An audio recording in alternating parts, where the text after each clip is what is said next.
The spoiled kings, better than diamond rings. Football, Wildcats, football, Wildcats, football, Wildcats, football, I got it. Wildcats, football, Wildcats, football, Wildcats. Welcome to the Married with Picks podcast, season 3, episode 2, week 2. So someone was on fire last week, Steve, and it wasn't me. Yeah, I had some good picks last week. You did. Out of the gate, I was surprised. hitting pretty well. I don't have an exact number. We were on the opposite side of a lot of games, so it was inevitable that one of us was going to be wrong. Well, I know we bet on 2 games. We straight did, up, and I forgot and I to. won both of them. You did. I forgot to bring your money up. I was going to give you 50 and tell you to keep the change. Oh, that was nice. I'll collect my 40 later then. All right. So before we get started on week 2, remember, if you're watching, like us on Facebook, subscribe on YouTube, and we're available anywhere you get your podcasts.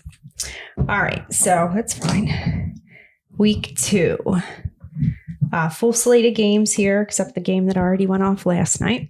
So first game on my list is the New York Jets at the Cleveland Browns. This opened at -4.5 in favor of Cleveland, and it's up to -6.5 in favor of Cleveland.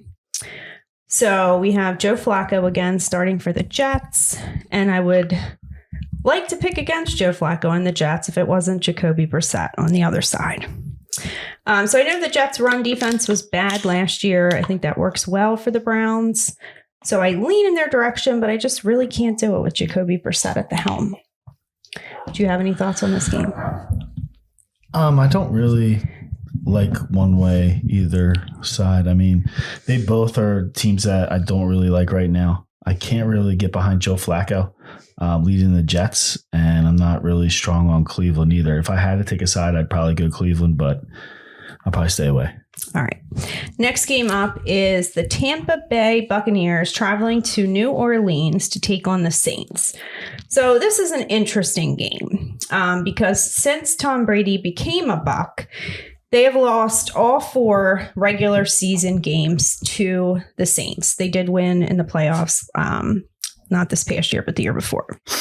So the way that they've done that is their defense by getting pressure on Brady. Last week, it didn't seem like they got a lot of pressure against the Falcons. So that kind of has me worried, but it's the same defense. Like essentially the defense didn't change much in the offseason. The defensive coordinator is now the head coach. Tampa Bay has some issues on their offensive line. They're missing their center, Ryan Jensen. I think we saw Brady yelling at one of his tackles during the game last week. It sounds like Godwin will not play. And they have a couple other guys that are questionable. Julio, Fournette, I assume he will play. So I guess for me, it really comes down to whether last week was an outlier with the Saints defense or what. But I have to assume that that's the case. So I'm going to lean Saints here. And this opened at -4.5 in favor of Tampa. It's actually down to -2.5. So I would prefer to get it around 3. Do you have any thoughts? I feel the same way I did last year when these 2 teams matched up. Like I'm leaning, I want to take Tampa. I think they obviously have the more talented roster, but New Orleans seems to have Tom Brady and the Tampa Bay offensive game plan figured out. New Orleans is 7-1 against the spread and straight up in the last 8 versus Tampa Bay. So it's really tough to go against them. Do you worry about the fact that they didn't get much pressure on Mariota last week? I do because they really were losing that game for most of the way and came back and were able to, snag victory from the jaws of defeat per se. But, I'm not really strong on New Orleans, but they're playing at home. It is a tough place to win, and they do seem to have Tampa's number very recently. So I would take New Orleans. Okay. All right. So we're in agreement. Especially it's under 3. It's There. going down. Well, we're losing points there. Yeah. So sorry. Yeah. It's So on you the wrong probably side of it. prefer to get it at least at 3. All right. So next game up is the Carolina Panthers at the New York Giants. So we actually have the New York Giants as a favorite here, which doesn't feel good.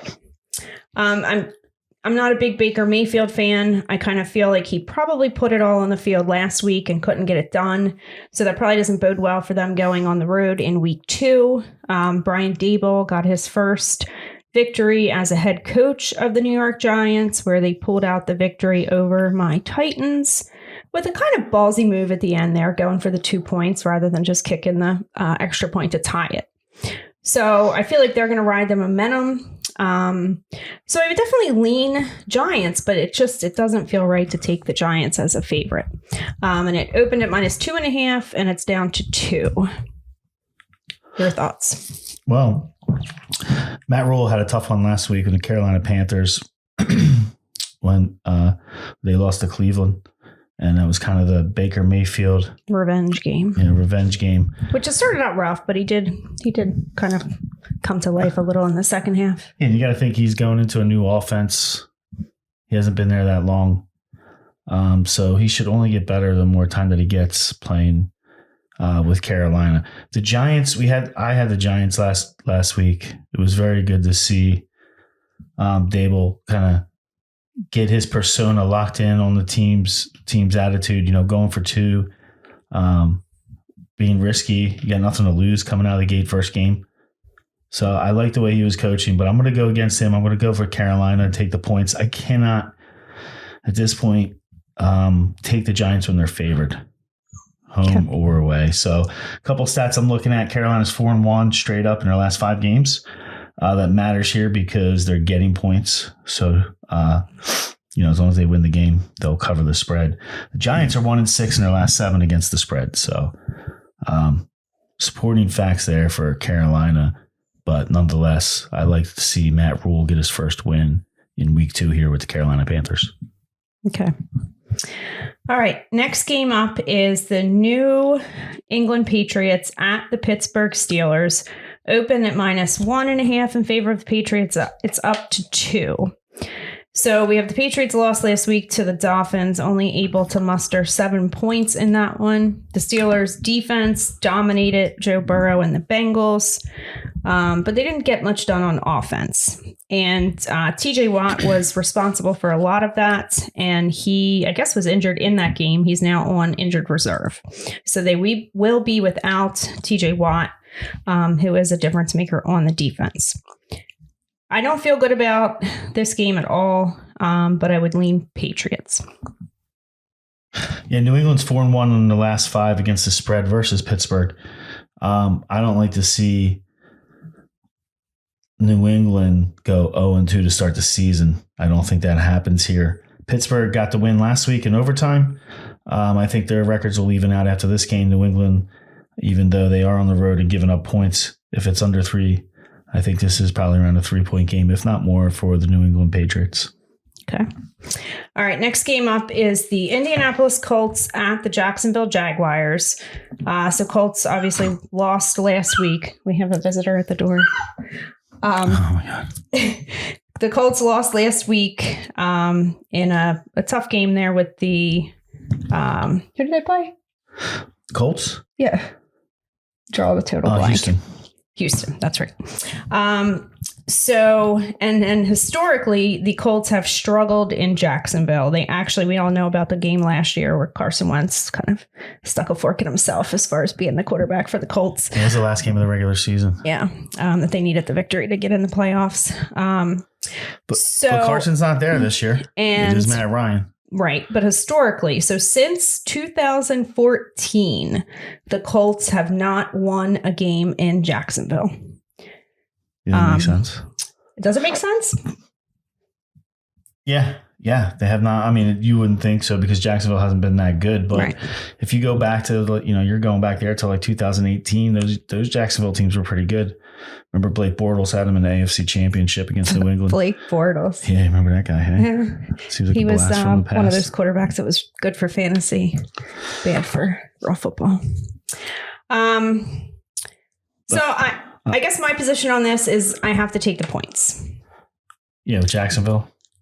Yes. Yeah, I would take Jacksonville. And actually, it opened. I have to I keep forgetting to say the lines at the get-go. It opened at -5.5 in favor of the Colts. It's down to -3.5.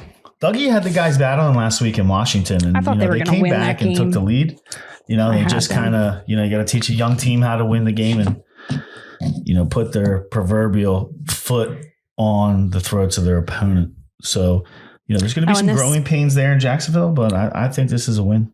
If you didn't want to point out that it is Doug Peterson versus Frank Reich, who was his offensive coordinator. Yeah, so we're talking about the 2017 World Championship winning Eagles, Super Bowl winning Eagles. And Frank Wycheck was the offensive coordinator for the Eagles under Doug Peterson, who was the head coach. You have that same matchup here, head coach versus head coach, as Doug Peterson is the coach at Jacksonville. And we have Frank Reich at Indy. So I like Indy long-term for the season. But I think this game, you could see where they win and not cover, but I like Jacksonville. Okay. All right. So now we're on the same side of a lot of these games. So I don't know if that's good or bad. All right. So the next game up is the Miami Dolphins at the Baltimore Ravens. It's usually good, but let's not jinx ourselves. Is opened at -3.5 in favor of the Ravens, and it is at -3.5 in favor of the Ravens. So both teams got wins last week. Not sure either of them looked great in doing so. I definitely don't think the Ravens did. Interestingly, Lamar did not run much in that game. And I kind of thought that this whole contract situation might go that direction where he wouldn't want to risk injury. So I don't know if that had anything to do with it. Historically, the Ravens have dominated this matchup. However, last year, the Dolphins did win 22-10. I think that game was in Miami. And they did so, I think, by blitzing Lamar quite a bit. So it is the same defensive coordinator there in Miami, even though the head coach has changed. A lot of the staff is the same. So I'm going to take the points and go with the Dolphins. I definitely like having that hook on there. I like the Dolphins as well. I'm just not big on Baltimore. I think the game plan is kind of out there to contain Lamar and make him throw the ball. And I think that's a lot of what was going on last week. But you make a great point about him not wanting to risk further injury with him not being able to come to a contract extension agreement with the Ravens before the season started. So we know it's pretty public that he said that he's not going to negotiate during the season. So right before the season started, he came out with that announcement, and it would be interesting if that's really something that's affecting him with his play on the field, electing not to run the ball and put himself at risk for injury. But I think the story here is Mike McDaniel. That was a very big statement game. They've beaten New England before, which they did in week 1, the Miami Dolphins, that is. And I think it's one of the teams this year you got to watch out for to make a run to the Super Bowl. It's really going to come down to Tua. In many of these cases, it does come down to the quarterback. It's not saying anything that nobody doesn't know. But a couple stats here for you, Jaclyn. Miami's 8-2 against the spread in their last 10. They're 5-1 against the spread in their last 6 September games. Baltimore is 1-6 straight up in their last 7, and they are favored here. So, especially with the hook, I like it. I think Miami does no worse than lose by 3. I'll take Dolphins plus 3.5. Okay. All right. So we're in agreement again. Next game, Washington Commanders at the Detroit Lions. And this is another situation where we have a team that you don't normally see as a favorite. So the Detroit Lions, it opened at -2.5 in favor of Washington, and it's now -1.5 in favor of Detroit. So I don't have a lot to back up anything on this game. I like Dan Campbell. I don't like Carson Wentz. Swift looked really good last week against the Eagles. He is questionable, so I would keep an eye on that. I would feel much better, obviously, if he's in the game. I think these teams are kind of equal, though. They don't have great quarterbacks. Their defenses are not great. But I just love the Lions for some reason, so I'm going to go there. I'm going to take the Detroit Lions as a 1.5 point favorite. It's an interesting game. I'll tell you, if Carson Wentz pulls this one out, I'll wear the Washington Redskins football team shirt. Washington football team shirt. I'll always have to say the Redskins on accident. But I'm kind of half cheering. I find myself half cheering for Carson to see if he does good. I at least want him to be healthy enough to be on the field when the Washington football team plays the Philadelphia Eagles for the first time. So with all that being said, I don't like a pick here. I could see either team winning. Okay. All right. Next game is the Seattle Seahawks at the San Francisco 49ers. It opened at -8.5 in favor of San Fran. It's at -9. So we do, and these next few, we have a lot of big lines for week 2 of the season. So when uncomfortably big. Yeah. So when Seattle beat Denver on Monday night, I thought I can't wait to bet against the Seahawks next week. When I looked at the schedule and I saw who they were playing, it didn't make me feel too good. So I kind of felt like they probably, like that was the best version of the Seahawks that you're going to see because it was their game against Russell Wilson. But what makes you not feel good about it is San Francisco's performance, right? Last week against Chicago. Right. So I kind of feel like that was the best you're going to get out of Seattle. And really, they should have lost that game. I mean, there was 2 fumbles at the goal line. Obviously, the end of game situation. That was a fix is what that was. But it was a fix or divine intervention, coming down and slapping the hand of Russell Wilson for leaving the Seahawks. Or forcing his way out the door, let's say. So, and then obviously last week, the 49ers took on the Bears in Chicago. The field was like ridiculously wet. And so I don't know how much credit we can give to that game. They did lose that game. And then we also have the video on the internet surfacing of Trey Lance making it rain at the strip club. I don't know if it was later that night or whatever. Trey Lance after the Big L in the Chicago strip clubs? Definitely not a good look. And I'm pretty sure that Kyle Shanahan is not the type of guy to appreciate that. So, Jimmy Garoppolo is not, and he's probably going to exploit that within the locker room. Well, I don't know. He had some story with a stripper, so. Well, it depends on the timing of the situation, right? But yeah, I almost feel like we may. Then he was pro stripper. Now he's probably anti-stripper just because it suits his case. I feel like we may very well see Jimmy Garoppolo in this game. I don't know.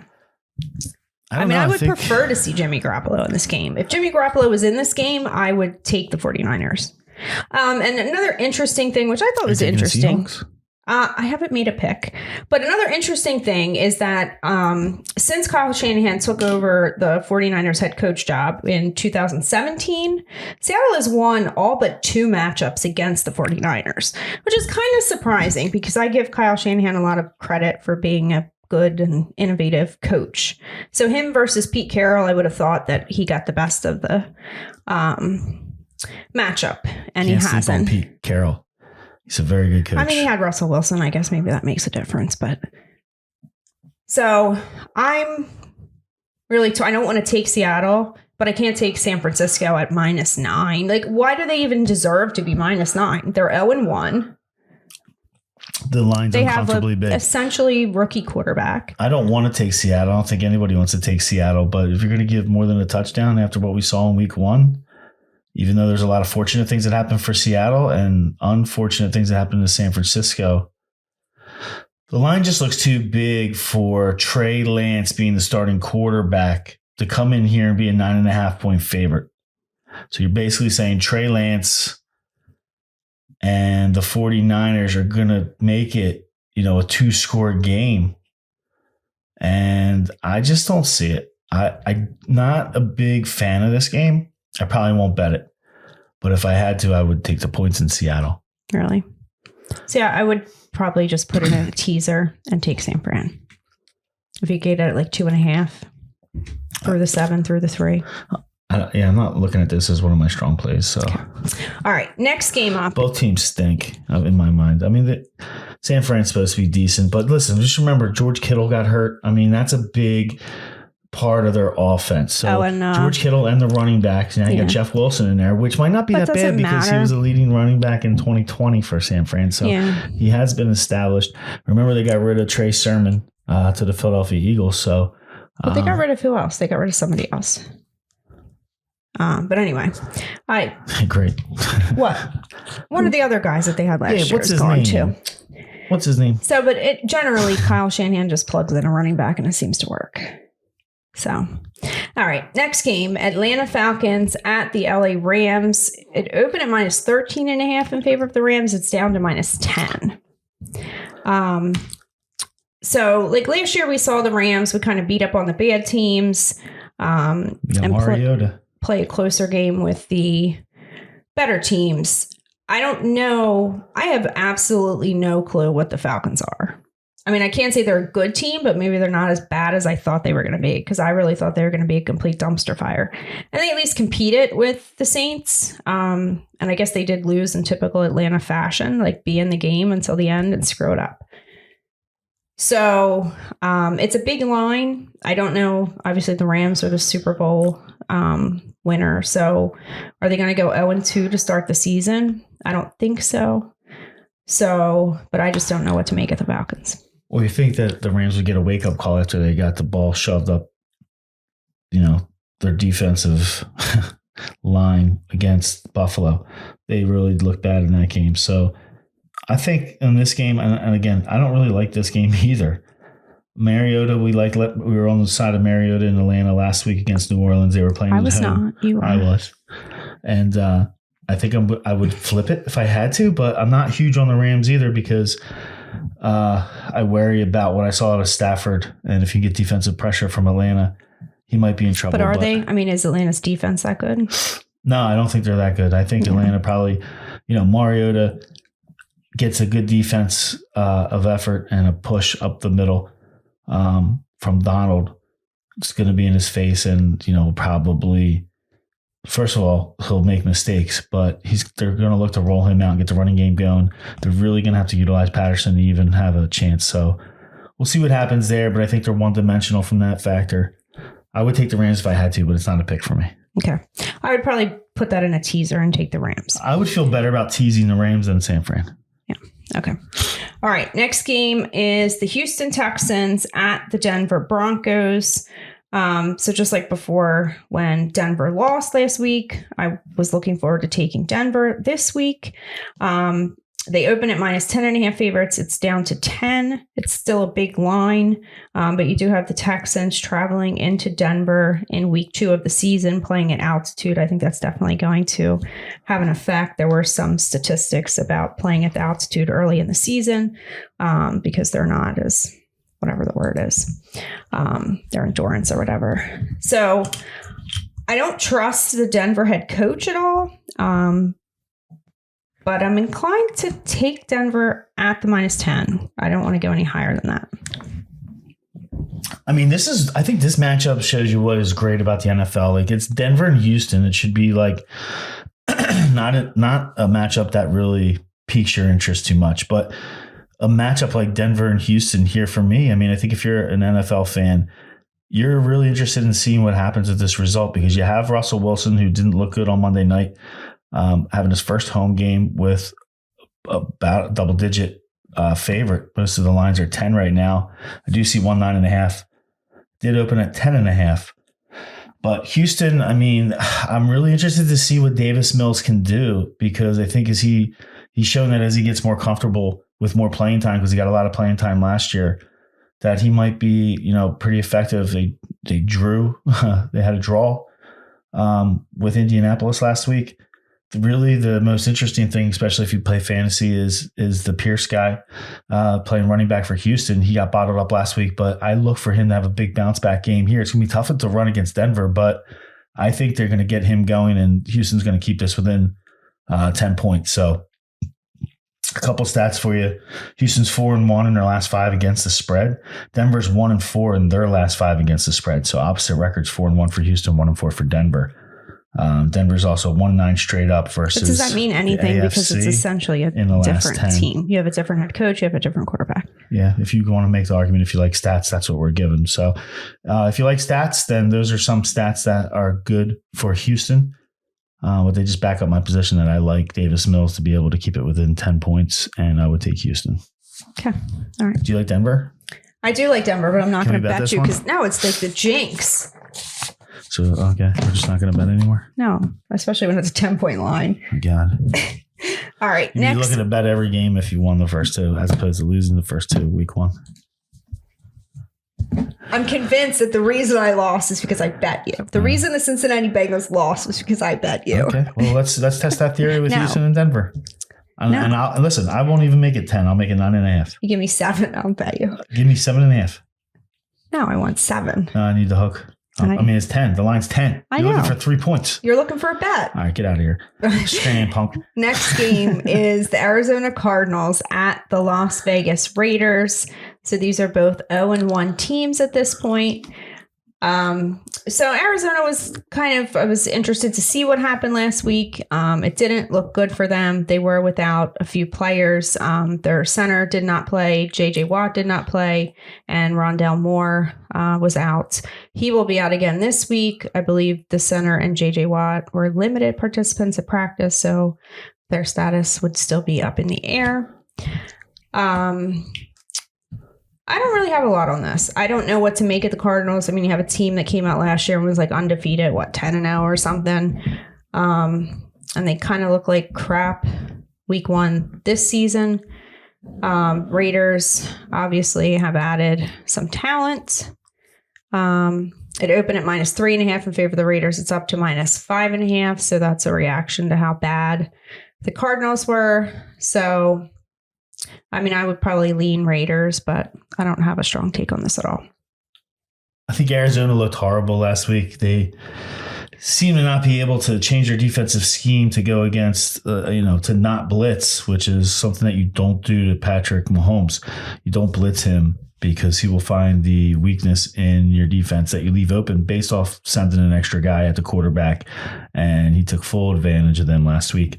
I don't know if Arizona is going to do the same thing, but Devontae Adams should have a very successful campaign. Look for him to get the tight end involved as well. I like Las Vegas here. Arizona is 1-6 against the spread in their last 7 and 1-4 against the spread in the last 5 versus the Raiders. I like Vegas. I'll give up 6.5. I like it under 7. The line's flashing some places down to 6. So 6, 5.5. I have it at 5.5. All right, that's perfect. All right. Next game is the Cincinnati Bengals at the Dallas Cowboys. Open at -1.5. It's up to -7. That would be because, number one, the Cowboys looked pretty bad last week regardless. Number two, they lost Dak in that game, so they will have Cooper Rush at quarterback. So I already bet this at 6.5 when it came out after we knew that Dak wasn't going to play. Yeah. So, and that would be my play of the week, and all the money is going to be on the Bengals, but at least it's a 4:00 game, so I'm not as worried about it. And people keep saying like the line shouldn't have moved that much, blah, blah, blah, blah. I think it should have. I think it should have moved more. So, Bengals. Yeah, I don't have a pick for this game. I just worry about Dallas keeping it to within 7. It feels like it feels weird, one of those games. It seems like an easy Bengals win. And if I had to bet it, I'd take the Bengals. But I'm not going to make it a play because this looks like could be a sucker bet. Okay. All right. Next game, Chicago Bears at the Green Bay Packers. Do you want to take this one? Chicago's 8-2 in their last 10 in September games straight up. Green Bay's 1-5 against the spread in their last 6. I like Chicago. It's not just because of those stats. They are getting well, it opened at 8.5 and they're getting 10 now. So I see it 10.5 in a couple places. Who knows? This is Friday night. By game time, you might have a full 11 points. I would take Chicago because I just don't think that Green Bay, I don't see it. Listen, I'm going to tell you right now, people are like, the Vikings this, and then Green Bay is good. The Vikings just had their number. I think the Vikings are pretty decent, right? And I think they're going to be good this year. But regardless, Green Bay's in trouble, okay? They don't have Devontae Adams anymore. I know they're who's their number one receiver now that was there last year? Lazard. Yeah, Lazard is back this week. So he didn't play much last week, right? He was out last week. He's questionable for this week. Yeah, so I'm hearing he's playing, but regardless, I don't think he's that good. I mean, he's okay. Well, he's definitely no Devontae Adams. Yeah, and I just think that they're in trouble without Devontae Adams. I think Aaron Rodgers is bound to, he's getting old and distracted. I think that he's definitely going to have issues winning games without Devontae Adams. I mean, look even at like how many games they barely won because Devontae Adams could get a late touchdown. They don't have that guy. Okay. Yeah, I mean, Devontae Adams definitely had like a bulk share of the targets. And I'm hearing a lot of like Green Bay this week, like, oh, they're going to bounce back. Like, it was just the Vikings. I'm like, it's not just the Vikings. It's the Green Bay Packers suck. All right, I'm going to tell you this right now. So I'm going to take the Bears. I'm going to take the points, and I'm going to love it. I don't think Justin Fields is that great, but are they going to keep it? I see like a 24-21 game either way. Well, and the other thing, this was the team where Aaron Rodgers said, "I own you" last year when they played. So that's definitely like beat the shit out fodder of him. For the Bears. Come back and beat the shit out of them, and I don't blame them to compete here. And I think, I think Adams leaving, it's a big deal because that was his guy, and Aaron Rodgers doesn't trust those other guys. Yeah. And he gets what he deserves because he's making $50 million a year. So there's no reason that he had to take that much. He took the money and then expected Adams would stay and take less money. And that just wasn't the case. So, all right. I'm with you on that one. I think you got to take the points. All right. Next game. So we're on to the Monday night games. We have 2 Monday night games this week. I'm not exactly clear on why. Television broadcasting, apparently. So we have the Tennessee Titans at the Buffalo Bills. It opened at -7.5 in favor of the Bills. It's up to -10. That's the 7:15 p.m. Eastern time game.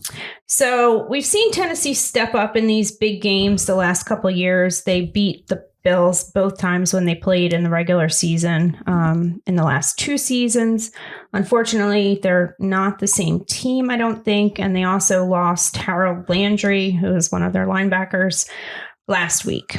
And I kind of feel like the Bills are on a little bit of a revenge tour, and the Titans would probably be on their list. So it's a big line, but I almost lean Bills. This is the one game where the big line does not scare me. I'm all over the Bills. Tennessee sucks. The Bills are 4-1 against the spread in the last 6. Tennessee's 3-6 in their last 9 against the spread. But more importantly, Tennessee doesn't have that receiving threat that can really. Robert Woods put only some had 1 damage on. catch last week. He only had 1 catch. He lost A.J. Brown. As we talked extensively last week about how important A.J. Brown was to Tennessee's offense. How important the field stretcher is. Yeah. Well, I like Buffalo. 10 points. I like them at 14. I like them a lot. I think it's a coming out party in Buffalo. I definitely think the Bills win. I mean, it's a big line. Tennessee definitely puts up a fight in these kind of games. I just don't know if they have the fight. I see a Tannehill struggle. And they actually, I think the Bills acquired a couple of their offensive linemen from the Titans, Saffold and another guy who I don't think is a starter, but. So, yeah, I don't know. All right, we're together on that one, too. So, final game on the card is the Minnesota Vikings traveling to Philadelphia. Philadelphia is a 2-point favorite. So, this one worries me from the Vegas perspective because we have Minnesota who came into the season with a lot of hype, and they kind of proved that last week. They had a big game. Jefferson had 2 touchdowns. This is the prime time. What side of that game were you on? Which game? Green Bay, Minnesota. I believe Green Bay, right? No, I was on the Vikings. Okay. I'm not on Aaron Rodgers. All right. I was on the Vikings. But this is one where I want to watch the money because if a lot of the money ends up on the Vikings, then I'm going to go Eagles. Right now, 79% of the handle is on the Eagles. 70% of the bets is on Minnesota. So I think Minnesota is the better team. I hope they get the win, but I'm going to follow the money on this one. So it might end up being the Eagles. All right, I'm taking the Eagles all day. They're getting giving up less than 3 points at home on Monday night. Kirk Cousins is in trouble. My feeling is that Philly held back against Detroit. They didn't really want to put their blitz schemes or a lot of them on film from Minnesota. Watch out this week as they. I really hope the Vikings win, but they are going to unleash. Watch the Eagles this Monday night. We'll tell you. Listen, I'll tell you this is going to be a great gauge. Because if Minnesota can come into Philadelphia, it's going to and win the game, it's going to tell you a lot about Minnesota and how far they've come, that they'll be able to go on the road outside of the dome and beat a quality football team like the Philadelphia Eagles. This is only week 2. I remind you. Oh, God. But- and if the Eagles win against the Vikings, then I'm really in for it. Minnesota's 5-12 Because the against the hype spread. train is leaving the The station. last 17 games against Philly. I just think that the defense is much improved and that they will get after it after looking kind of vanilla and out of shape really late in that game.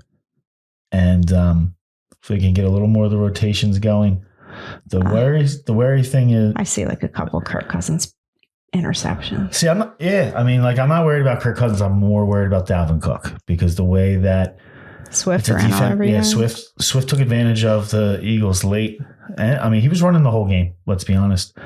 But I think that when you put Jordan Davis in there, he curtailed a lot of that running. So we got to make sure that they have to make sure that they keep Jordan Davis fresh so that he's effective in the fourth quarter. And Dalvin Cook's not running up and down the field. That's where the game could get away from Phillies if Dalvin Cook can get unleashed. He could have a very big game here. But I think the Phillies going to be able to, behind Fletcher Cox showing up and Jordan Davis, like I mentioned, in the new linebacker backing crew, are really going to throw Minnesota off with their blitz schemes. I think Gannon's been holding back, and now that he has the personnel, he's waiting for one more game at home to get a little more aggressive here. So I'll take Philly. Okay. -2. All right. 2 We're and a potentially half. on the same side of that as much as it pains me. All right. So that will do it for us for week 2. We got this one in 36 minutes. Quick. Good. All right. Remember to like on Facebook, subscribe on YouTube, and we're available anywhere you get your podcasts. Peace out. Good luck.